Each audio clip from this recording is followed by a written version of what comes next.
അതേപോലെ ഗോതമ്പ് പുട്ട് ലവേഴ്സിന് പറ്റിയ റെസിപ്പിയാണ് ഇന്ന് പറയുന്നത്. വേറെ നല്ല തണുപ്പിലൊക്കെ നമുക്ക് കഴിക്കാൻ പറ്റിയ നല്ല അടിപൊളി ക്യാരറ്റ് ഗോതമ്പ് മെൽക്ക് പുട്ടാണ്. നമ്മുടെ നാട്ടിൽ ഗോതമ്പ് പൊടി ഇവിടെ കിട്ടാത്തതുകൊണ്ട് ഞാൻ ഇവിടെ സൂപ്പർ മാർക്കറ്റിൽ കിട്ടുന്ന വൈസൻ മെയിൽ എന്ന് പറഞ്ഞ ഒരു പൊടിയാണ് വാങ്ങിയത്. അതിന്റെ 1050 എന്നൊരു വേർഷനാണ്. നാട്ടിലെ ഗോതമ്പ് പൊട്ടിന്റെ അതേ ടേസ്റ്റിൽ നമുക്ക് ഉണ്ടാക്കാം. സെയിം സാധനം തന്നെയാണ്. ആദ്യം കുറച്ച് വൈസൻ മെയിൽ എടുക്കുക, പിന്നെ കുറച്ച് ക്യാരറ്റ് അതിലോട്ട് ചീയിടുക, കുറച്ച് ലേശം പാലും കൂടെ ഒഴിച്ച് മിക്സ് ചെയ്തിട്ട് ഉപ്പും കൂടി ഇടുക.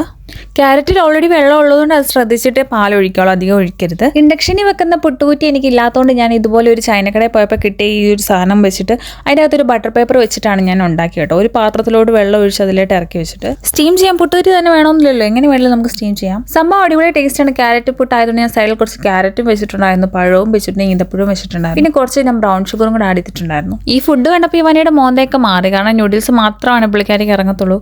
ചെറുതായിട്ടൊന്ന് പേടിപ്പിച്ചാലേ കഴിക്കത്തുള്ളൂ, അതാണ് മോന്റെ മുഖം ഇങ്ങനെ ദേഷ്യപ്പെട്ട പോലെ ഇരിക്കുന്നത്. ഇവനയുടെ ചെറുമൻ ഇമ്പ്രൂവ് ആയെന്ന് കുറേ പേര് ചോദിച്ചായിരുന്നു. ചെറിയ രീതിയിലൊക്കെ ഒരു ഇമ്പ്രൂവ്മെന്റ് ഉണ്ട്.